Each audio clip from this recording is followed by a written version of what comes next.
আমরা এখন দাঁড়িয়ে আছি Madhyamgram students welfare society Vivekananda আশ্রমে। মধ্যমগ্রাম স্টুডেন্টস ওয়েলফেয়ার সোসাইটি নামটা শুনেই বোঝা যাচ্ছে এটা একটা স্বেচ্ছাসেবী সংগঠন। এবছর 12ই জানুয়ারি আমাদের 14তম বর্ষ হবে। 2012 সালের 12ই জানুয়ারি আমরা এই যাত্রাটা শুরু করেছিলাম। এই জার্নিটা আমাদের স্টার্ট হয়েছিল স্বামী বিবেকানন্দের জন্মদিন উপলক্ষে। ওই দিনে আমরা আমাদের সংগঠনের প্রতিষ্ঠা করেছিলাম এবং 2015 সালে আমরা রেজিস্টার্ড হই, সরকারি নথিভুক্তিকরণ হয়।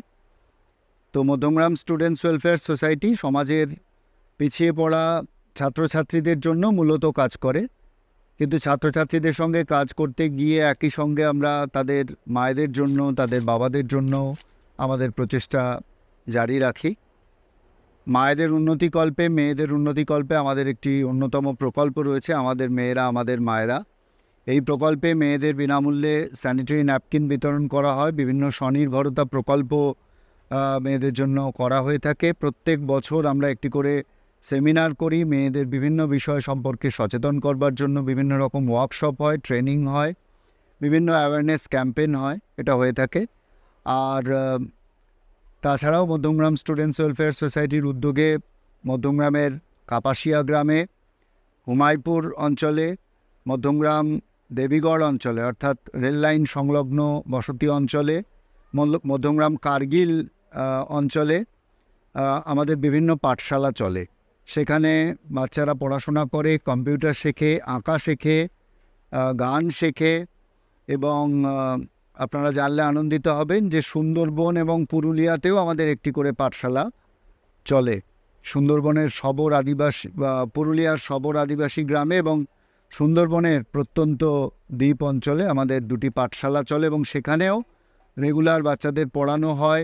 তাদের শিক্ষা সামগ্রী দেওয়া, শীতকালে পুজোর সময় তাদেরকে নতুন বস্ত্র দেওয়া, কম্বল দেওয়া, সারা বছর তাদের জন্য একটা পিছিয়ে পড়া, অত্যন্ত দুর্বল যারা, তাদের জন্য একটা স্কলারশিপের ব্যবস্থা করা MSWS-এর আগুনের পরশমণি প্রকল্পের মাধ্যমে। এই সমস্ত আয়োজন সম্ভব হচ্ছে MSWS-এর শুভাকাঙ্ক্ষী বন্ধু যারা রয়েছেন তাদের আর্থিক সহায়তায় এবং অবশ্যই সদস্যা, স্বেচ্ছাসেবক, স্বেচ্ছাসেবিকা এদের উদ্যোগে। এবং আজকে দীপঙ্কর স্যার এসেছেন তার ছাত্রছাত্রীদের নিয়ে। মূলত দ্বাদশ শ্রেণীর ছাত্রছাত্রীরা এখানে রয়েছে। তারা, আমরা জানলাম স্যারের কাছ থেকে এবং ছাত্রদের কাছ থেকে যে তারা তাদের যে টিচার্স ডের গিফট হিসেবে তারা স্যারকে যেটা দেবে ভেবেছিল সেই টাকাটা তারা সঞ্চয় করেছে এবং সেই টাকা দিয়ে আজকে বাচ্চাদের এখানে তারা খাওয়ানোর পরিকল্পনা করেছে এই MSWS বিবেকানন্দ আশ্রমে। তো এটা একটা অপূর্ব সুন্দর ভাবনা। আমরা এই ধরনের ভাবনাকে খুবই অ্যাপ্রিসিয়েট করি। এখানে অর্থটা বড় কথা নয়, কিন্তু এই সুন্দর ভাবনাটা বড় কথা।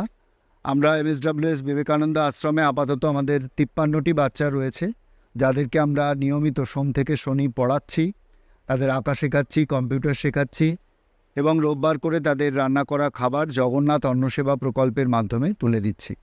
এই ধরনের ভাবনাকে আমরা একটা নাম দিয়েছি মিশন মেক লাইফ মিনিংফুল। আপনার বিশেষ দিনটি শিশুদের সঙ্গে উদযাপন করবার একটি প্রচেষ্টা। এই আশ্রমের ঠিক পাশেই আমরা আরও 2 কাঠা জমি নিয়ে একটি নতুন গৃহ নির্মাণের চেষ্টা করছি, যেখানে কিনা বাচ্চারা পড়াশোনার আরও ভালো করে সুযোগ পাবে এবং সেখানে আরেকটু সংগঠিতভাবে আমরা কাজ করতে পারবো। তো আপাতত লিমটান অবধি হয়েছে, আপনারা চাইলে বাকি কাজটাও আমরা সম্পূর্ণ করতে পারবো। আমি আজকের এই ভিডিওর মাধ্যমে দীপঙ্কর স্যার তার সমস্ত ছাত্রদের ধন্যবাদ জানাবো এবং আপনাদের কাছে করজোরে অনুরোধ করব, আপনাদের সুবিধা মতন, আপনাদের সামর্থ্য মতন আপনারা আশ্রমে আসুন এবং আপনার সামান্যতম দানটিও আমরা শ্রদ্ধার সঙ্গে গ্রহণ করব। আমাদের দেওয়া যে কোনো দান ইনকাম ট্যাক্সের 80G ধারায় আয়কর মুক্ত, তো সেই সুবিধাটাও আপনারা পাবেন। আপনারা এগিয়ে এলে সবাই আমরা আশ্রমের কাজ সম্পূর্ণ করতে পারবো এবং নতুন পাঠশালা বিদ্যামন্দির রূপে প্রকাশিত হবে, শিশুদের জন্য উৎসর্গ করতে পারবো। সকলকে আবারও ধন্যবাদ জানাচ্ছি মধ্যমগ্রাম স্টুডেন্টস ওয়েলফেয়ার সোসাইটি পক্ষ থেকে। ধন্যবাদ।